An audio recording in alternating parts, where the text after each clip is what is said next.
Hello, everybody. Hopefully we are live. If you could drop into the chat, if you can hear me okay and see us okay. You won't be able to see Clive at the moment because we are having a few technical difficulties, but he should hopefully be joining us soon. So if you could let me know if we're live, that would be great. Anyway, I will kind of kick off. Perfect. You can see us. Fantastic. Well, welcome. Thank you so much for joining another one of our Flexa webinars, which we host monthly. And this is actually one of my favorite ones. We've been running it for the past couple of years, where we look back on the year that has just gone and make some predictions for the coming year. And then we review the ones that we made before to see if we made any accurate predictions and really what has changed. So it's a brilliant way to be able to kind of assess the really, really rapid transitions that we've seen across the future of work, as we've all been experiencing, whether you're a candidate, whether you are working in HR, people, talent acquisition, the future of work is rapidly evolving and it's pretty unrecognizable from 12 months ago. So we're going to dive into the changes, why we think that's happened, and hopefully give some insights into the year ahead as well. So by way of introduction, if you don't know me and you haven't been to one of our webinars before, I'm Molly. I am the CEO and co-founder of Flexa. And Flexa is the platform that enables people to search by how they want to work as well as what they want to do. So we get companies discovered for their working environments with very granular filters. So people can come on, they can say, I want to go into the office 2 days a week. I want to bring my dog when I do go in, and I want flexible hours, because that's the kind of environment in which I thrive. They'll put those filters on, all of those companies that match it come up, and that has been verified by employees. So we know that every single company is truly flexible and truly offering that. I've also got some brilliant guests here with us today. Sadly, I won't be able to introduce Clive quite yet, but hopefully I will shortly.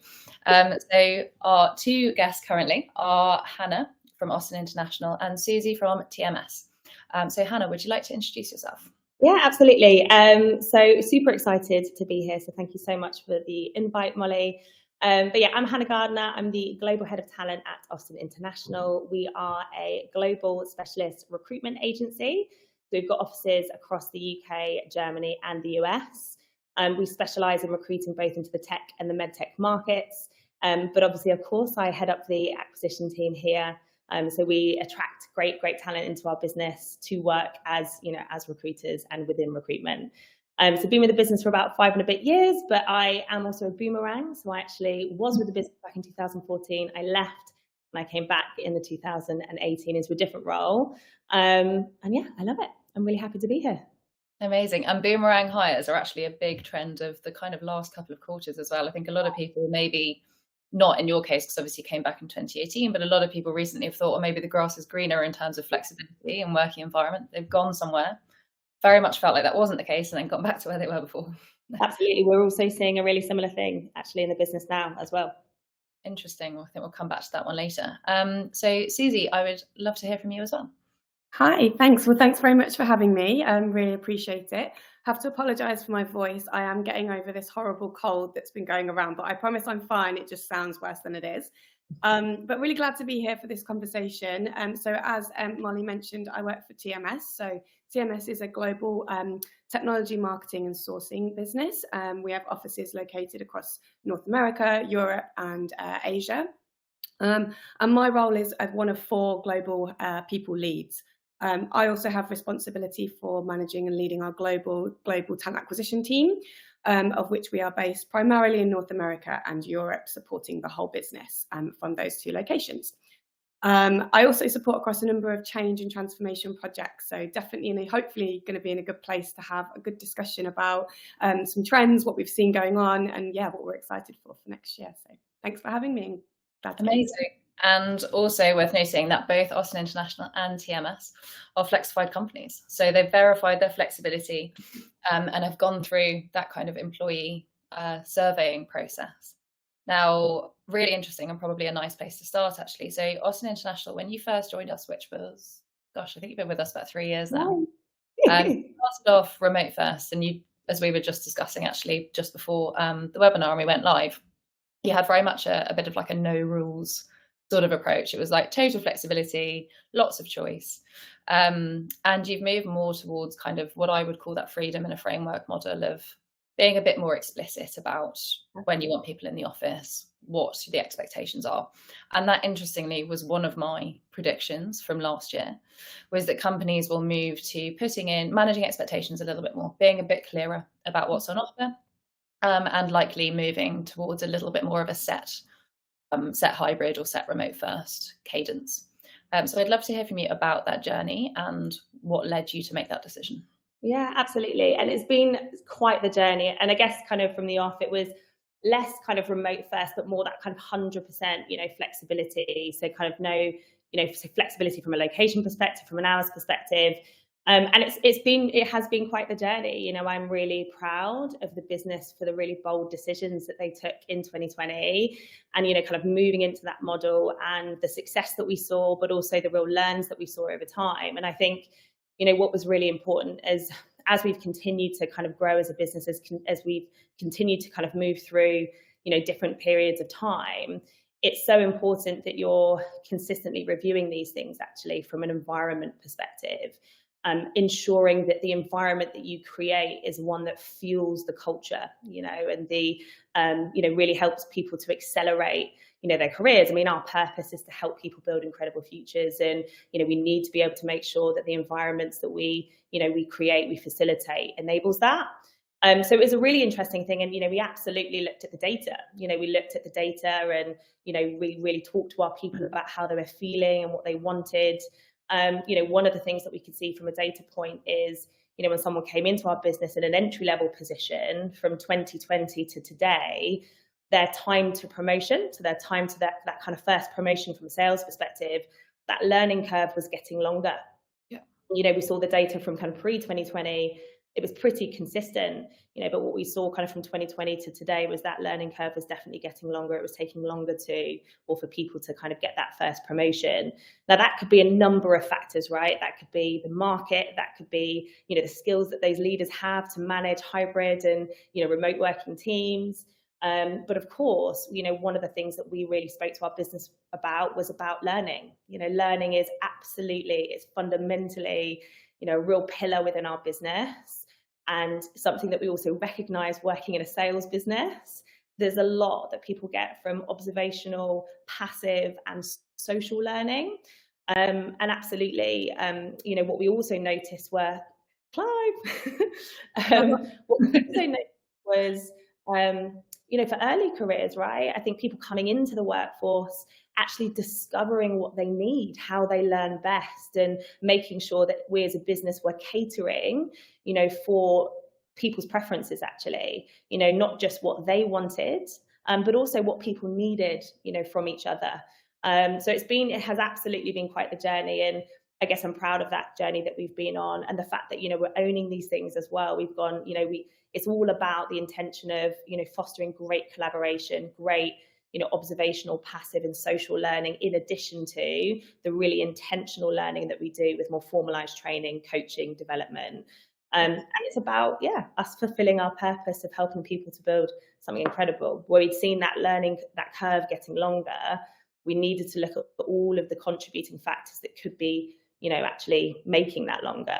So we've definitely moved into that kind of more fixed hybrid. So we absolutely still have flexibility with hours for sure. I think recruitment in so many ways isn't your normal 9 to 5. So, we want to make sure people have real flexibility with that. We're in the office Tuesday, Wednesday, Thursday, but there's still flexibility with that, right? We're all adults. We've got things that will also take priority, and, flexibility will always be important to our business. But we felt that we needed to create better balance actually to cater for all the different preferences within our business. Makes total sense. And I think it'll come back to my point once I've let Clive introduce himself. But there will be definitely, I think, more of a move towards defining what that remote and in-person balance is. And it will look different for every business, and it will look different for each individual. So we're going to end up with a bit of a musical chairs of like, do I want once a month in the office? Do I want once a week? Do I want 3 times a week? From both a company perspective and an individual one. So Clive, welcome. Are you able to hear us? Yes, hopefully you can hear me. If you would, so Clive is from Moneysupermarket Group. So we were just doing introductions. So I'd love to hear from you about your role and about Moneysupermarket Group. Sorry if I was late. I've just had a few technical problems. So I was in the green room beforehand, but it just didn't seem to work. So everyone has those days. So my name's Clive. I'm the head of TA at Moneysupermarket Group. I've been here a year, been in the recruitment industry a long, long time, back in the days of fax machines, advertising data, so you can start getting about how old I am. In terms of us as a business, so we're all about, our purpose is helping households save money, so it's quite fitting in these tough economic times. And then behind us sits a number of household brands that we've probably all heard about and used. So Moneysupermarket Group, where you've probably looked for discounted or renewal on your car insurance or your home insurance. So they've got the Quidco, which is a cashback site, and then we've got Money Saving Expert, which is the Martin Lewis editorial side of the business as well. In terms of my journey, so I'm relatively new to the business, but they've done some quite amazing things prior to me coming, and then since coming, they've sort of upped their game as well. Amazing. Thank you very much. Delighted to have you with us. We were worried that we wouldn't get you. Great. Suzi, obviously I know TMS is hybrid as well, and I'd assume there's probably been quite a lot of change to get to that point and, you know, the journey you've been on. So I'd love to hear a bit about why you chose the model you did and the kind of hurdles and maybe insights you've collected in order to get to that point. Yeah.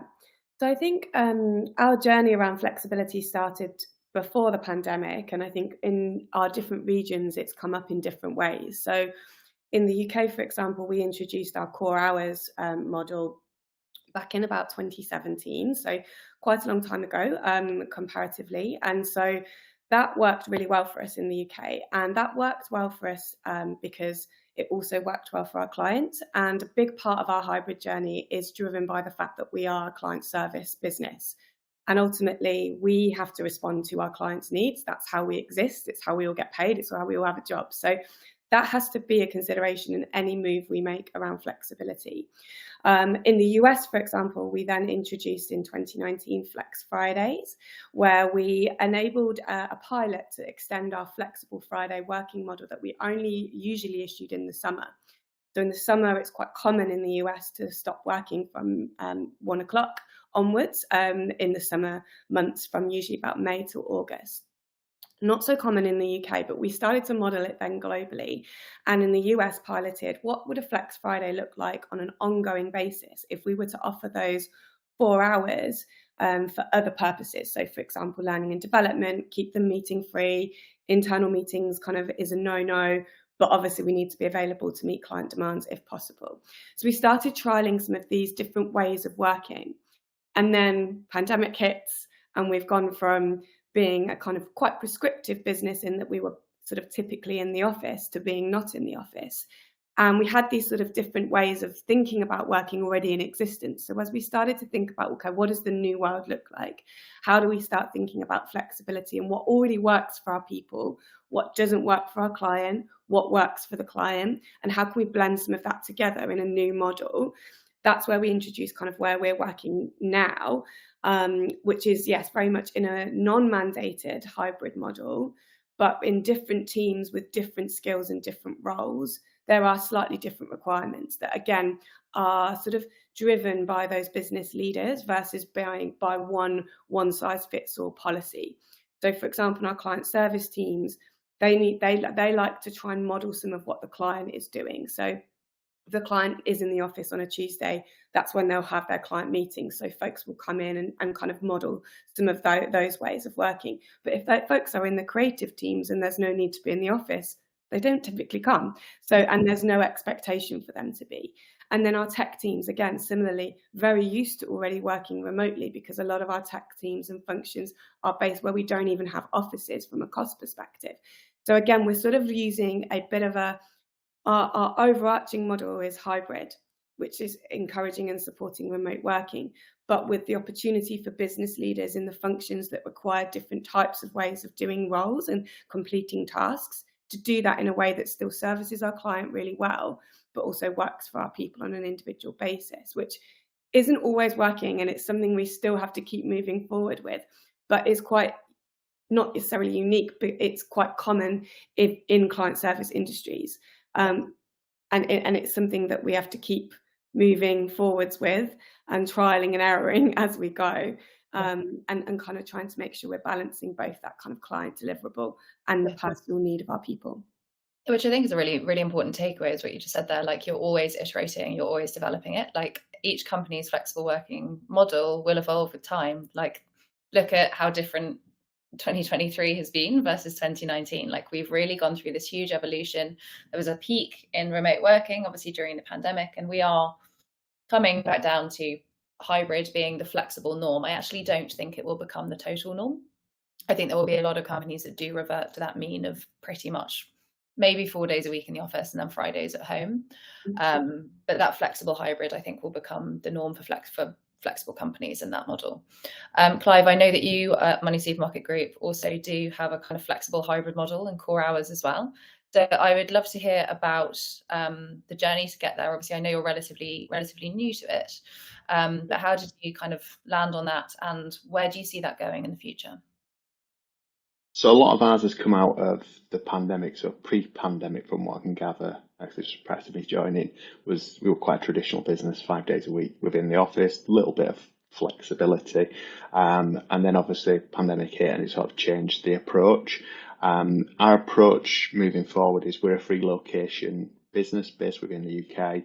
We're going to be following a hybrid model, but we're going to be operating 2 days a week within the office. Quite a few people are worried. It came up in a town hall this week because you hear the news about, I'm not going to name the other companies, but a lot of companies are doing this return to the office. So people are worried that we're going to increase the number of days, but we want to stick at 2 days, give people that autonomy and flexibility if they want to do more. But then we also know that some weeks people might not be able to hit that 2 days for various reasons. And then we're flexible with start and finish times for people coming in as well. What we want is when you do come in the office, is to collaborate with colleagues. And what we're also going to do in the new year is we're actually going to look at our space as well in the office. Is, are we utilising it enough? Do we need to actually change it around a little bit? Do we need to get rid of these banks and banks of desks? Do we need more meeting rooms for collaboration space? Yeah, I definitely do think that there has been a little bit of a tendency for companies that are like, oh, I want 2 days a week in, to really track that and monitor it. And actually, I think, as you said, like, that's not really realistic that every single week you're necessarily going to be able to hit that. So I think flexibility has to be at the core of that. That's the ideal. That is the cultural norm that is supported and promoted, but also not punishing somebody when they have a week where, you know, their dog was sick and they had to take them to the vets, or their fridge delivery got moved. You know, we all have things that will obviously create difficulties of being able to adhere to those kind of strict rules. And I think one huge benefit that came out of the pandemic was the fact that we started to realise that work and life are intrinsically linked. Like, we cannot really separate them. And actually, when we enable them to merge a little bit more, or blend or integrate, you know, whichever work-life balance word you like, actually you get more out of people because they're trying to compartmentalise and constantly sort of struggling with it. Just briefly before we kind of go on to the next question, in the audience, if people have questions, please do drop them into on the right. There's like a little Q&A tab box thing there, and if you drop them in, then we will come to them probably in about 20 minutes to answer your questions. Like, please do ask anybody on the panel, or we can come at them as a collective.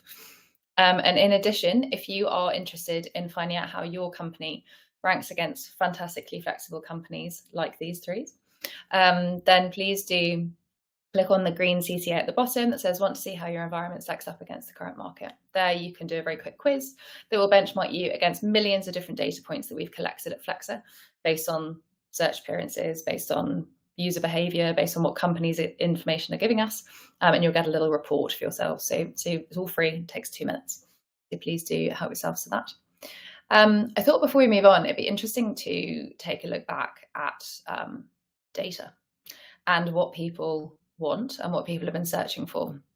So there's really been an interesting seasonal change that has happened both on the demand side, so the candidate side, and on the supply side, so the company side, where in Q3 and 4, we saw quite an increase in demand for the office.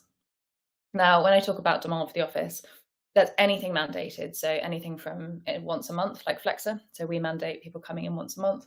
But as you can see, I'm in an office now. Lots of people come in more, all the way through to 3 days a week hybrid. There's usually a seasonal shift, because after the summer, people are a bit like, oh, yeah, I've been traveling a bit, I've been a bit more remote, which naturally happens, I think, seasonally. But also, it's now at a peak that we've never seen before since the pandemic. So it shows that the office very much isn't dead. And if we kind of combine all of those, all of the demand for those, let me add that up. So it's actually about 48% of our searches involve some form of office time, which I think is a really interesting shift, because fully remote, obviously therefore means that's about 50%, because about 2% want to go into the office every day. But it used to be that 67% of people wanted fully remote. So we really have seen an interesting demand kind of come back for that office and that in-person time. In terms of things like flexible hours, demand has stayed pretty consistent. So around 56% of people want flexible hours. Actually, that's remained quite consistent over the last couple of years as well. And interestingly, that's a very gendered demand. So you see far more women wanting flexible hours than men. And that has remained the same, although demand from men has increased slightly over the past couple of years as well. Again, flexible working gets more normalised. Hopefully we start to open up more gender equality in workplaces. But the big change that's happened over 2023 versus 22 is work from anywhere schemes. So these are not work from anywhere. It's not you can work from anywhere anytime, which I have to clarify every time. This is a set period of time that the company is comfortable with from a tax and legal perspective, where people can work in a certain country. So the average that we see being offered at Flexa is 30, 45 days, sometimes up to 60. But it used to be that 8% of people wanted one of those, I guess because they didn't really know what they were pre-pandemic. Now it's 82% of people. So if you're looking at a free, relatively easy, as long as people abide by the rules, benefit to add, then work from anywhere schemes are a huge differentiator, because less than a quarter of companies offer them. So those are kind of the three kind of big trends that I thought I'd pull out. And Hannah, I would love to kind of hear your thoughts on all of them, one of them, whatever you like. The kind of first one you talked about around kind of the in demand for the office, like hugely resonates. Not just from an internal perspective, actually, and that connection and collaboration, but absolutely from an external perspective as well. I think the more and more people that I'm speaking to, they really want to kind of have the opportunity to be in the office and be around people. And again, I guess, quite specific to kind of sales and recruiting and staffing, there's so much that they learn and do together, that people are really looking at that. They're going, I really want to come into the office and at least have that kind of balance. And absolutely agree. I think flexibility with hours is really important. I myself, I'm a single mum. Having that flexibility is hugely important to me. As much as being able to have that kind of in-person connection as well. I think things like people feeling lonely. There are things that actually we've heard, right? And from a mental health and a well-being perspective, it's important also to kind of really acknowledge those feelings and emotions that people may have, or feelings of isolation, actually. But definitely that one really resonates. I would definitely say over the last 12 months, I've heard more and more people kind of saying, look, flexibility is important. I also think flexibility and how things are moving, it's an expectation rather than a benefit. That's more what I'm seeing from people, that it's expected. But definitely from the market, externally, internally, people really value that in-person connection and opportunity to really learn together. Yeah, definitely. And we're seeing that from both sides. Obviously, remote is still the ideal for many people, but it's not at the peak that it was. Yeah. Clive, I'd love to hear your thoughts on those kind of three different areas, one or three or two, whatever you want. Yeah, I'll pick a few. We're noticing we're coming across less people are after remote working. We do recruit in the tech space. I think there was a bit of a bubble where everyone seemed to want to go for it, but a lot of people now are a little bit fed up of working in their bedroom. They want to see people in the flesh, do some collaboration together. We know for certain skill sets, those people only exist remotely, and we're aware of that. But we're also finding that we're actually hiring people from some of our competitors that are really ramping up and enforcing the return to the office. So people have that flexibility, but then all of a sudden it's being removed from them, and then it's like their other commitments in their life just don't work out for them, because they're like, well, well, I used to be able to pick my son up, and now all of a sudden I'm expected to be in 3-4 days, even 5 days a week. So they're wanting to have, conversations, but also then it's what's our commitment? Are we going to change the playing field? But luckily our leadership team's been quite clear on our policy, which has been fantastic. On the work from anywhere scheme, I've never done it actually. I tend to stay in the UK for my holidays with my family, but I need to be a little bit more adventurous. But we do have a policy. Quite a few colleagues actually do go places, but we're slightly limited on things like security and tax reasons. But you can go for 10 days and work from anywhere, and a number of colleagues have done that. And then we also do sabbatical schemes as well, where people have taken time out to go abroad as well. Lovely. Yeah, we've seen an increase in demand for sabbaticals as well. I think the idea of career breaks, sabbaticals, taking a bit of time between roles, the stigma that was attached to that previously, I do think is dissipating, which is a brilliant thing. Otherwise we spend literally over 45 years of our life just consistently working. Like sometimes it's nice to be able to, take a break and not always be constantly back to back in roles. So it's great that you offer that. I think that's a huge benefit as well. Suzi, what are your thoughts on those sort of 3 areas? I think one of our interesting trends that we've noticed, particularly in the UK, is that a lot more senior folks are looking for more remote options compared to junior and mid-level, which when you think about it from a perspective of who has a spare room, who has the space, who has perhaps less requirement to physically be in an office, it is often going to be in those kind of more senior leadership roles. But from a role modelling perspective as a business, they're likely the people you want to see in the office to be able to start to kind of embed some of those culture shifts. So it's been really interesting. And again, some of the things that folks are asking at those junior and mid-levels, a lot of my team are sharing that they're asking, like, what is your culture? What do you do in the office? And so a lot of our strategy has been around creating purpose-driven moments to come to the office. And that has been around inclusion, around mental health, around education and learning and development. So really kind of creating more intentional strategies for how people use the office, knowing that our office also isn't able to house all of our employees. We don't have enough space. If everybody decided to come to the office on one day, we would be in a bit difficult. We don't have enough desks and space for all of that. So I think, yes, absolutely seeing that trend in more people looking to understand, what the culture is and seeing how many times they can come to the office and use that space, but definitely some change in terms of where that's sitting and where those questions come from. I think work from anywhere is also a really important one. I think at the moment we're very similar to you, Clive, in terms of what we offer, and that's very much around extending your holiday, perhaps taking that extra 5 days either side so you can be somewhere for a longer period of time, because it's complicated from a technology standpoint, from a finance standpoint. We haven't caught up yet with being able to fully service that as an option to offer our employees, but it's an interesting one and one to definitely keep our finger on the pulse on, I think.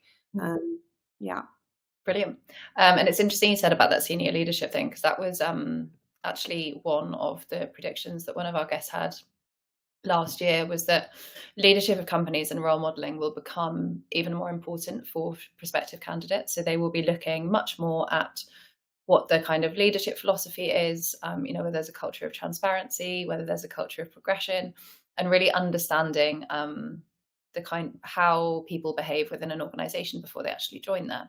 And I think that's definitely rung true. Like when you look at studies about particularly Gen Z and millennials, what they really care about within companies. So flexibility is still, assuming salary is fair, flexibility is number one. And secondly is culture. So more around, again, that senior leadership role modelling. Is it the kind of environment you want to be in? And I think companies are really, particularly through 2024, going to have to be able to get to grips with putting their culture in words, because I think it's quite a hard thing to do, to really bring your culture to life before somebody's joined. And so it'd be very important to lead with that transparency. And then the third one is around mission and purpose. So really working for companies that align with what people want to do. So it'll be much more important going forward for companies to lead with transparency, to very much to put things on a plate and be like, well, do you want it or not? Because I think there'll definitely be a point where, not every company can appeal to everybody. And that's what hiring has tried to do for quite a long time up until now, because work was very similar. Like, it was a place you went and it was a thing you did, and it was kind of blueprinted from company to company. Whereas now we're going to get this huge variation of some companies being fully remote and meeting up for like a week-long offsite once a quarter, which I know is some people's worst nightmare, all the way through to, going in once a month, going in 2-3 times a week. So there's so much grey area that goes between what we're used to talking about in a very binary capacity, because binary is easy to opine on, easy to understand, of remote versus in office. Actually, the majority are going to sit within that kind of middle space, which is probably my overarching prediction. And then I'd love to go around and hear yours for 2024. So mine's a bit of a cheat because I'm going to go with 2 years. So I think 2024 and 2025 will be 2 of the years where office capacity, since the pandemic, office capacity is actually at the highest. So I think we will see a bit of a peak into hybrid, 3 days a week, 4 days a week, 5 days a week. And then over time, as companies get very comfortable with that model, actually there'll be a little bit more flexibility that comes out of that into 26, 27. I don't think it's going to be really stark, like suddenly in 2026, everyone's remote. I'm talking about if we aggregate everything and we say, so currently it's about 25% of time is spent at home. I think that will stay quite consistent through the next 2 years. And then I think it will start to go up to sort of 35% of time. And if you haven't read Nick Bloom's research on productivity, work from home, remote, etc., it's definitely worth having a look at, because he really digs into the data of like the last couple of years and how those trends emerge. So I hope I'm right on that, because I think that kind of paints a nicer future where there is more 4 days a week, 3 days a week from home, rather than people reverting to the mean. But as we know, and this could be a whole other webinar, there are lots of reasons that people have a fear of the unknown and a fear of flexibility. So I hope the next couple of years of settling into hybrid enable more companies to move into that model. So that's my first kind of prediction. And I'd love to come to Clive first this time.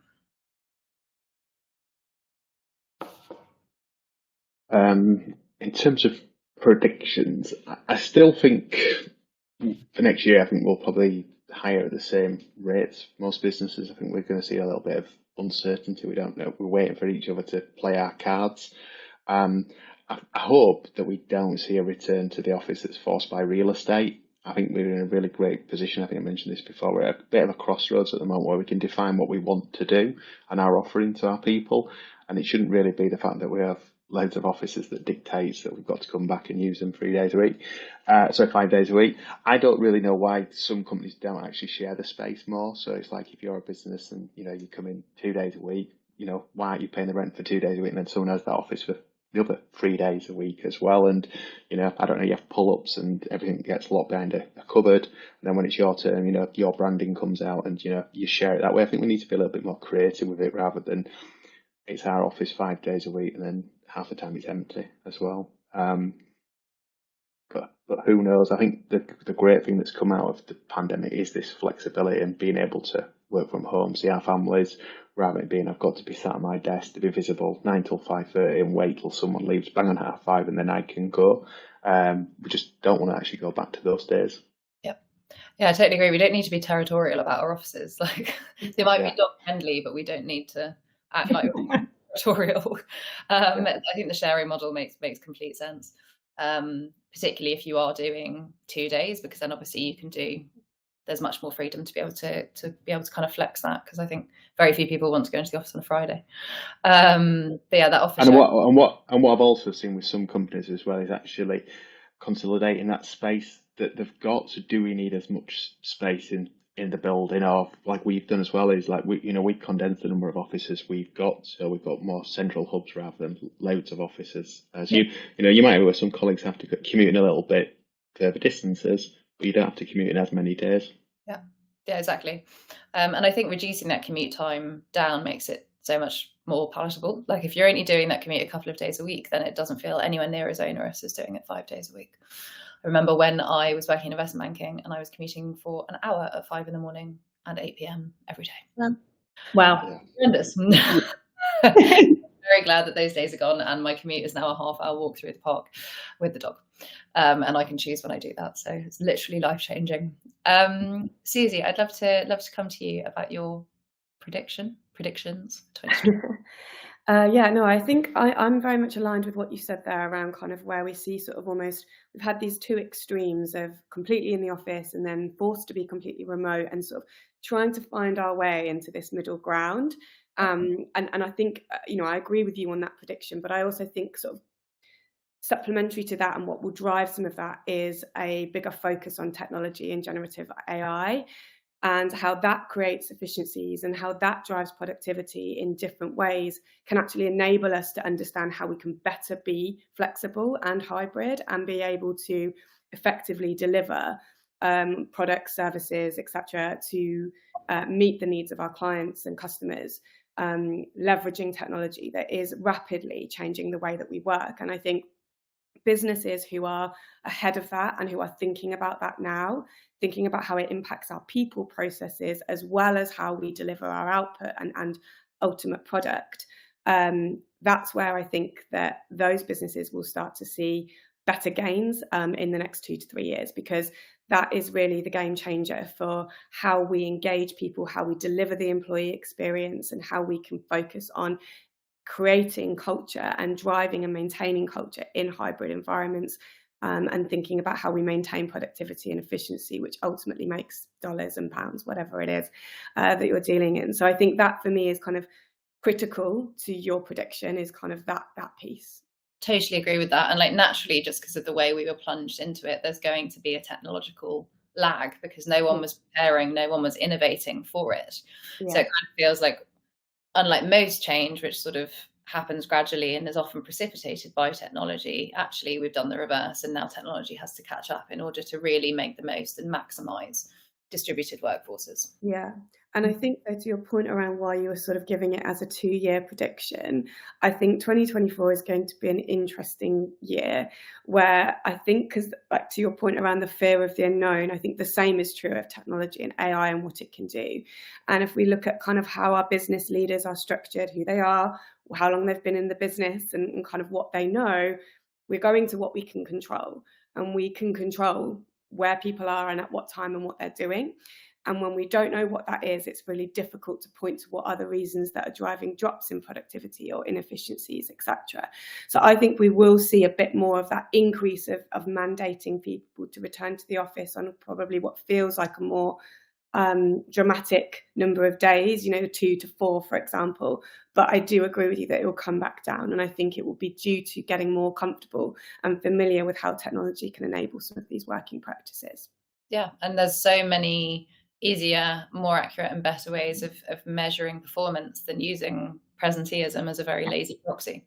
But it's about understanding that and monitoring it too. I think there's so much unknown and so much to explore. Hannah, what do you think 2024 has in store for us? Yes, and just actually to follow on from what you just said, Molly, I think it's really important as businesses continue to review, their environments and the environments they want to create. They're really intentional about it. It's not just that kind of really revert to type. They're really intentional about why they're doing that, to create, the best experiences for their people. So, Suzi, I also have to say, I absolutely loved what you said around purpose-driven moments, really creating something that when people are in, you're kind of doubling down on learning experience, which is going to support retention, engagement, so many aspects. But I would actually really agree with your predictions. I think, there's a lot that we've gone through over the last few years. I also think that 2023 in particular, from a hiring standpoint, has definitely been a year of stabilization. You can see that in some of the data where there has been much less in hiring, in need across the globe. But I think, we've and for me, what that signals actually is stabilization. I think from the hiring peaks that we saw in 2021, still seeing that kind of impact, but actually it's stabilizing and green shoots, coming into kind of Q1, Q2, which is really exciting. But yeah, from a flexibility perspective, I really agree with you in that kind of, more kind of hybrid, but then that continuing to evolve over time over the next 2 years. I actually also think outside of that, what we've also seen in the data across 2023 is that you know, employee confidence has dipped a little bit in terms of career progression and development.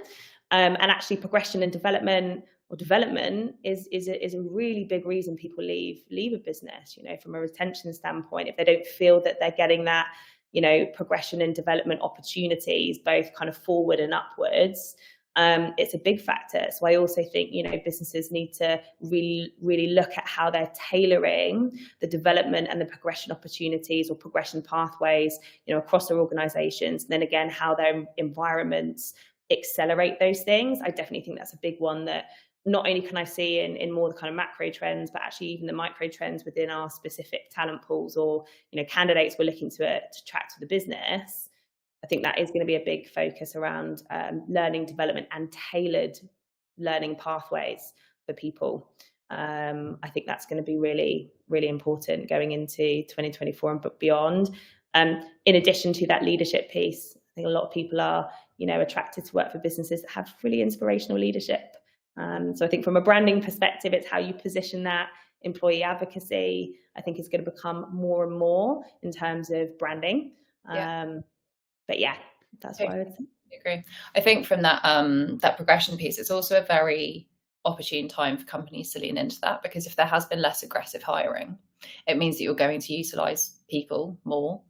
And also, you know, it might be that people kind of start learning new skills and moving in different directions rather than it just being this consistent sort of hire fire trajectory. And you can see it on the data. You can really see it in terms of how things have shifted. Even in, you know, you can also see over 2023, candidates have really intensified their job search, which you can see is, you know, if there's less jobs, also there's going to be more applications, but you can also see candidates are really expanding their job search to utilize transferable skills. And then I also think really important for businesses to then advocate and support internal mobility, increasing skills, equipping, you know, their existing talent with skills in addition to sustainable hiring. And understanding the skills that these people have, rather than just being like, oh, this person is a senior product manager, therefore that is the only job they can do. It's understanding the skills that they have and where they can move in a business when maybe their specific role at that time isn't as in demand as another role, and so they might be able to reposition them. There's actually, speaking of which, there's a really interesting report that I read by Mercer on like literally that exact topic, which I will link into the chat, because in case people want to read it. I think it's really important as well, because if you're existing, you could also have someone in a very senior role that actually throughout their career journey, they've got a huge amount of skill in other areas. So that, for example, if that person were to leave, you know, businesses also have to be aware of actually their all-encompassing skills, as well as, of course, you know, bringing people in, the skills that they bring in, the skills you develop. It's massive. Totally. And then on your kind of latter prediction, and I think this rings true, like obviously all three of you, companies that have led with transparency by being on Flexa and being discovered for that working environment, as people care more about senior leadership, culture, mission, purpose, L&D, companies are going to have to increasingly market the reasons that somebody will want to join their company in order to differentiate themselves from companies that maybe, you know, it's all about EVP. There might be companies that lean less on L&D, but more on the idea of paying significantly above market rate, or it might be that they're much more focused on diversity and culture versus another company that might be all about being fully remote and offering total freedom. You know, there's so many different reasons. It's a bit like pick and mix, isn't it? Whether people will pick different bits of an EVP that matters to them and try to find a company that really aligns to that. So I think marketing, turning hiring into marketing, will become really, really crucial as companies try to differentiate in this very new and very granular sort of hiring landscape where there's so many different options now. Actually, before we go on to questions, we are releasing a report tomorrow. It's exciting, which is a synthesis of the millions of data points we've collected this year and a few other predictions that we haven't talked about today around where we think the market is going, specifically around flexible working. So everybody that's listening and everybody on the panel as well will receive a copy of that. very beautifully designed by our designer. So we're very excited about its launch. It's our first ever full report that we've done. So we'd love everybody's feedback on it as well. But it should be lots of the things we've talked about today, thankfully, have rung true within the report. So it's great that it's a reflection of what you guys are seeing too. So I'd love to come on to some questions. I'll take the ones that have sort of been upvoted the most first.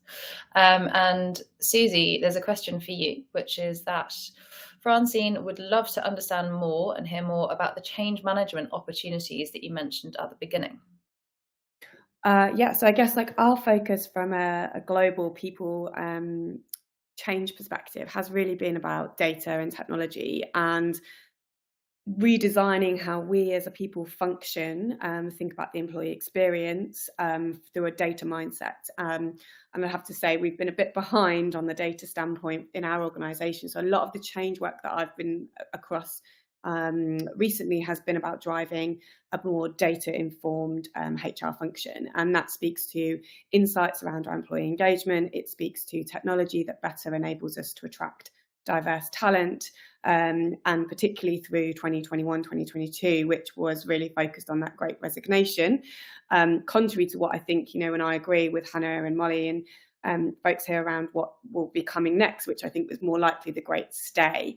And data is really important to help us inform like what is helping people stay, who is leaving, where are they going to, why are they leaving, what programs have we got, and what strategies do we need to implement to be able to support people to see a future in our organisation. So a lot of that change project has for me been focused on data, technology, and how that can enable the employee experience, as well as then in the core kind of space of global talent acquisition and thinking about how that needs to change to support the quite unprecedented, shall we say that word, challenges we've experienced in the last few years. But definitely as I think it moves forward into 2024, I do think this isn't something that's going away.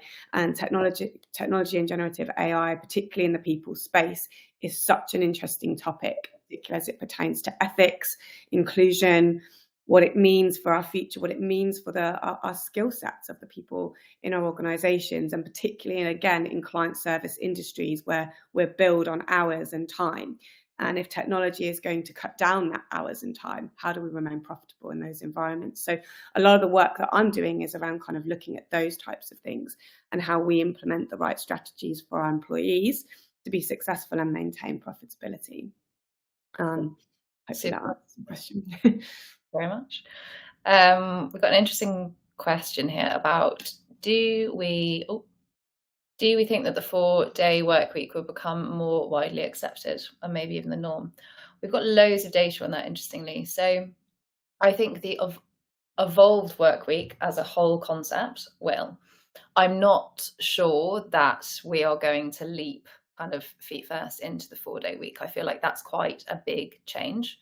And if we look at, again, supply data, the evolved work week that is fastest gaining traction is the 4.5-day week. So Suzi, you mentioned about kind of the extension of those summer patterns. At Flexa, we also have a 4.5-day week. We're seeing more and more companies kind of test the waters with the Friday afternoon, like the set half day off. And there's some really interesting research that suggests that people are not productive past 2:39 p.m. on a Friday, which I really enjoy quoting because it's such a specific time as well. So I do think there'll be more companies that start to trial that one out. And as a kind of extension of that, we've also seen a few more companies on Flexa specifically look at the 9-day fortnight as kind of an amalgamation of those two things. I personally am a fan of the kind of routine of it being every Friday afternoon, but I know that some companies love offering that full day off, and lots that have trialed that this year are extending it into next year as well. The 4-day work week, obviously the trial was this year. There was very, very positive data and kind of evidence for engagement and productivity that came back. But again, we've spoken about this fear of change and this bit of reluctance. Like that feels like it's a very rapid progression into a totally different way of working. Whereas 4.5, if people aren't productive anyway, it kind of feels like it's an easy one to grapple with. So I think we will see an increase in the number of companies offering the evolved work week overall. I think it will take a lot more advancement, to Suzi's point, in terms of AI, machine learning, facilitating human work in order for us to get to the point where people feel comfortable working a 4-day week. Really, we have to get to the point where people feel underutilized before people, I think, will cut off a full day of work. But I may be wrong on that one. I might be being cynical. I think it's an interesting one. I think it's also a really interesting one. I think it's definitely also going to be quite dependent on industry as well. I think, I definitely think from like a sales perspective, there's a huge amount of that where, what people kind of put in, they get out in the form of actually, there's a lot of reward in financial gain, progression, promotional targets. So I think, it's definitely going to also depend based on industry and choice, what people want to kind of put into something as well. But I think it's a really interesting one. Definitely think it will be dependent on some of those industries as well. Definitely. Clive, question for you here. So obviously, as you said, Moneysupermarket Group offers a bit more of that kind of flexible hybrid of like, it's not like being monitored for those 2 days. So, but it's encouraged. So do you think that companies offering fixed hybrid working, that very set, very monitored number of days in the office, will move into that more flexible hybrid where it's that kind of working pattern is encouraged over time, over the next year? It's a little bit like a crystal ball question, that one. I think it's about having the trust of your employees. And if you haven't got the trust, then you're up against it, aren't you? If you're having to monitor how many times you swipe in, are you visible that you're in the office? You happen to be on a Teams call with a colleague in another location, but behind me is the office background. I think it's about the trust is the key thing, but also when people do come in, actually, there's a value to coming in rather than actually I could have spent all day sat at home, still have my headphones on. Why have I spent, an hour commuting across the Pennines to Manchester like I do on my days, and then actually get there, nobody's in. So I think that's the key one. I think companies do benefit if they have those like anchor days. So you do know if you're going to come in, there's going to be people from those teams or product teams that are in on those particular days. But obviously you've got to work around the size of the office of who can be in and when. Yeah. But then for some colleagues, you don't know their home life, their circumstances at home. There's some people that still want to come in the office 5 days a week, because they might live in a small flat, their internet might not be good, they might be having problems at home. And I think it's just offering that space for people if they, want to use it more than other people. But don't also question it. Why do they want to come in 5 days and somebody else only wants to do 2 days? Yeah, I think that's a really key point. I think the idea of flexibility is about offering maximum choice within a framework that also, affords freedom. And if you're saying we want people to 2 days a week, that gives you the choice to work from home 3 days. It's not saying, oh, well, you have to work from home those other 3 days. If you want to do 3, 4, 5, like it's totally up to you to define your own working pattern, but the expectation is 2 days. And I think that's what that clarity and that settling on expectations will, I think, companies will become better at it over time, as well as they realize that actually total freedom, often people feel a bit uncomfortable because they're like, well, what is expected of me? People prefer to have kind of clearer defined boundaries, I think. I think also certain skill sets naturally default to wanting to come into the office. Yeah. So it tends to be finance teams. They always love coming in 5 days a week anyway. I think they forgot that we had the pandemic and flexible work, and they love to come in a little bit more than everybody else in any business. Yeah, it's really interesting, isn't it? And then obviously often tech teams, they'll go the other way and they'll want to be the most flexible and often the most remote. Yeah, it does definitely vary between role as well. But that's the beauty of it, is that there's so much more variety. So I know we've talked about senior employees versus younger ones. Suzi, I think that was you. So there's a question here around, so senior employees want more flexibility compared to young ones. What are the effects regarding transfer of knowledge and mentoring, and how can that be reconciled in a flexible environment? Did you want me to jump in? Okay. Yeah, I think I almost would say it's that flexibility looks different to perhaps senior level employees versus junior to mid-level. I don't think they want more. I think they want it in different ways. But I think there is absolutely a knock-on effect to how that can impact mentoring and how that is kind of reconciled in that flexible working environment. I think, Hannah, you touched on a lot of the things that your business is doing to still maintain that transfer of knowledge, the learning and development programs. And I think for us, that again, that has very much been centered on what is the learning and development trajectory? What are those progression paths, and who is responsible for transferring that knowledge? How do we create collaboration whilst maintaining those flexible environments that we're really proud of? And I wouldn't sit here and proclaim to say that we have cracked that yet, but I do think it is about listening to your employees, asking them what helps and what doesn't help. And really, I do think and do believe in that purpose-driven office moment, creating an opportunity for folks to not feel they're coming in on their own. To your point, Clive, kind of traveling in and then seeing there's that, tumbleweed in the office is no fun. So, really encouraging leaders and managers to take the responsibility for bringing their teams together, using that as an opportunity to get people together for a lunch or a coffee, to have one-on-ones in person if you're going to say you're going to come in 2 days a week. And that is easier for some folks than others. But it is about kind of creating those types of, kind of programs and ways of working that are specific to how managers and leaders run their teams. And for us, because we have got quite disparate different types of specialisms and skill sets in the office, we haven't necessarily put that together as like a kind of one size policy. But there is a need for something, I think, that is kind of, this is our stake in the ground on what we recommend and guidelines and frameworks for how you can do this. Because we've kind of gone very much do what you want. But actually there's a lot of folks need more structure. And so that's where we are right now, is thinking about how do we structure this without it feeling forced, but it also feeling like I can find flexibility in what you're recommending. And that is all in service of driving that development opportunity and ensuring that kind of needs are being met of your junior to mid-level future leaders of the business. Very sage advice there. I think also it's really the point that you just said around, making sure that there's a reason to go into the office. Like the reason that remote work and in-person work are so complementary, regardless of the cadence you're choosing, is because often work that is done remotely is different to work that is done in person. Like there's much more focused time just plowing through things when you're on Zoom calls, when you're remote, versus in person. It's more collaborative, it's more brainstorming, more relationship building. And I think it's very important that we maintain that distinction and that understanding of the fact that those two types of work are different. And ultimately, each company and each individual will kind of find their own balance. But we have run out of time, and I know that we haven't answered everybody's questions. So please do feel free to drop us an email on the email that you obviously got sent this link, and we'll endeavour to send your question to the right person and get an answer for you. Otherwise, please do feel free to connect with me on LinkedIn, and if any of you are happy to be connected with us. Brilliant. So thank you so much for joining us, and to our fantastic panelists as well. I think that was a really, really good discussion, and I'm looking forward to our team writing this up into a blog that then we can't escape from next year.